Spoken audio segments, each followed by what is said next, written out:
Tu t'es déjà demandé pourquoi le marché semble toujours partir dans le mauvais sens juste après ton entrée? Tu achètes, ça baisse, tu vends, ça monte. Et parfois, le prix vient chercher ton stop au millimètre avant de repartir dans le bon sens. Ce n'est pas forcément de la malchance, hein. Donc dans cette vidéo, je vais t'expliquer pourquoi les market makers gagnent presque toujours et surtout comment arrêter d'être leur liquidité.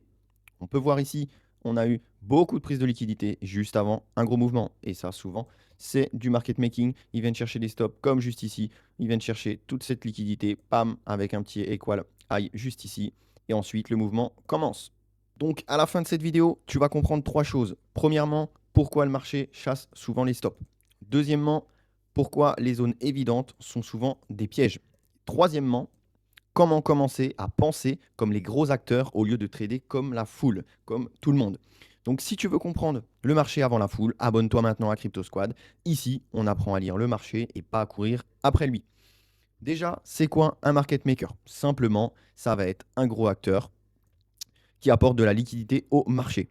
Donc il permet aux acheteurs et aux vendeurs d'exécuter leur ordre. Parce que quand ici, des vendeurs souhaitent vendre à ce niveau du prix, forcément, derrière de l'autre côté, il y a forcément des acheteurs. Voilà, qui achètent simplement les ordres des vendeurs. Donc forcément, acheteurs contre vendeurs. Et ça permet aux acheteurs et aux vendeurs, du coup, d'exécuter leur ordre. Mais ce qu'il faut comprendre, c'est qu'un gros acteur ne peut pas acheter ou vendre n'importe où. Vu que là, on parle en millions, voire milliards, donc pour entrer sur une grosse position, il faut forcément de la liquidité. C'est pour ça que justement, souvent les grosses positions, ils se positionnent sur des tokens avec un gros market cap, hein. Voilà. Donc la liquidité, c'est simplement un endroit où il y a beaucoup d'ordres accumulés. Donc par exemple, sous un support évident, voilà, là par exemple on a un support évident, beaucoup de traders ils vont placer leur stop à ce niveau, justement, ils vont dire allez moi je prends position, je place mon stop juste ici, voilà. Sauf que cette zone, en fait, elle devient intéressante. Et donc, voilà la partie la plus importante, parce que quand il y a trop de traders justement qui mettent leur stop eh ben, au même endroit, sur cette zone-là, eh ben, en fait, cette zone, elle devient forcément une cible. Parce que du coup, il va y avoir tellement d'ordre, tellement de liquidité, et vu que la liquidité, c'est le carburant du marché, eh ben forcément, ça intéresse les market makers. Donc pourquoi? Bah parce qu'un stop loss, c'est un ordre automatique. Si tu es acheteur et que ton stop loss est touché, tu deviens vendeur du coup.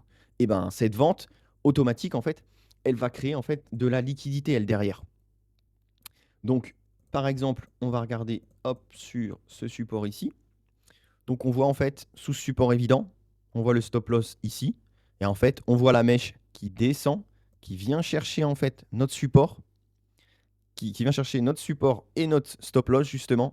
Et ensuite, le prix repart, comme par hasard. Et donc là, forcément, bah, vous vous faites sortir bêtement en fait sur cette zone-là. Voilà, parce que vous avez mis votre stop juste ici, quoi, sur cette zone. Ça peut être du market making. Les stops des particuliers, ils deviennent souvent le carburant du prochain mouvement, hein. Et le pire, c'est que la majorité des traders, ils donnent eux-mêmes ces zones au marché du coup. Je vais te montrer comment dans quelques secondes. Regarde ce genre de structure. Par exemple, on va aller sur ETH. Hop, voilà. Là, on le voit clairement. On a un support qui est parfaitement visible, hein. Une résistance qui est parfaitement propre. Voilà. Donc là, par exemple, dans notre cas, ça va être une résistance. Un support, ça peut être une résistance.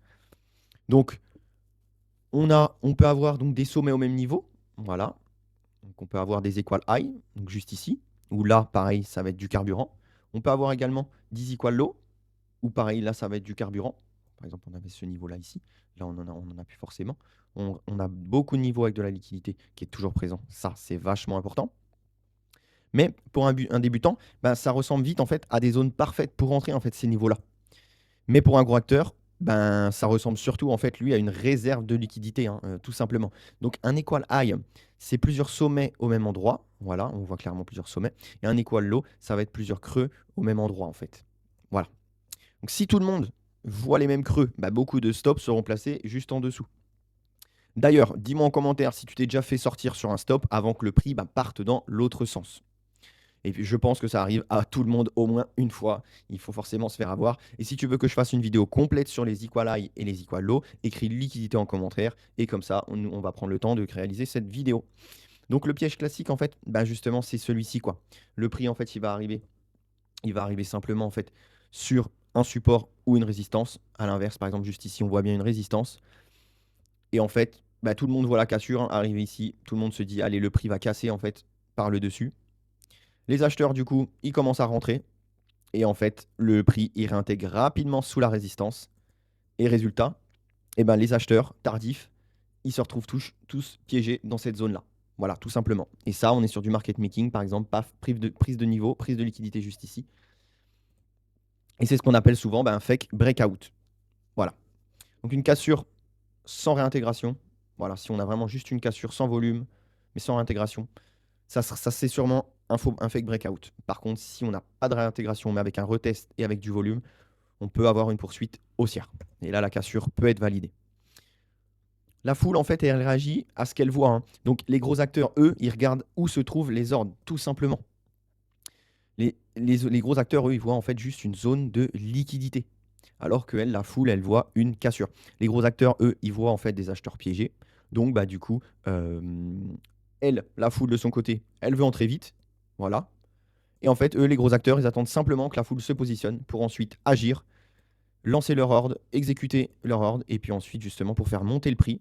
Et puis ensuite, forcément, ils font dump le prix. Et du coup, toi, tu te retrouves piégé, tout simplement. Maintenant, la vraie question, c'est comment d'éviter d'être leur liquidité. Il ne faut pas chercher en fait à prédire chaque mouvement, c'est pas possible. Il faut attendre trois choses. La liquidité prise, voilà, juste ici. Hop, il faut attendre la liquidité prise. Donc ici, on voit bien que la liquidité a été prise. On est venu sous notre niveau, sous notre support. Une réaction et il faut une confirmation. Donc là, idéalement, il faudrait soit un retest de la zone pour ensuite repartir sur une continuation haussière. Et idéalement, ça serait du coup une clôture au-dessus de ce niveau. Et là, on pourrait considérer qu'on peut continuer notre structure haussière. Voilà. Donc premièrement, on attend que la liquidité elle soit prise. Deuxièmement, on observe la réaction du prix. Et troisièmement, on attend une confirmation avant d'entrer. Si le prix, en fait, il prend les stops sous un support et il réintègre rapidement la zone, puis il casse en fait une petite structure à la hausse, là, on a une information beaucoup plus intéressante tout de suite, hein. Voilà. Comme on a vu dans cet exemple juste ici, hein. Le but, ce n'est pas d'être premier. Le but, c'est d'être du bon côté du mouvement. Voilà. Donc retiens bien ça. Les market makers ne gagnent pas parce qu'ils sont magiques, hein. Voilà. Ils gagnent parce qu'ils comprennent où se trouve la liquidité. Tout simplement. Ils savent que la majorité en fait, des traders ils mettent leur stop au même endroit. Ils savent que les émotions poussent les particuliers à entrer trop tôt sur un mouvement.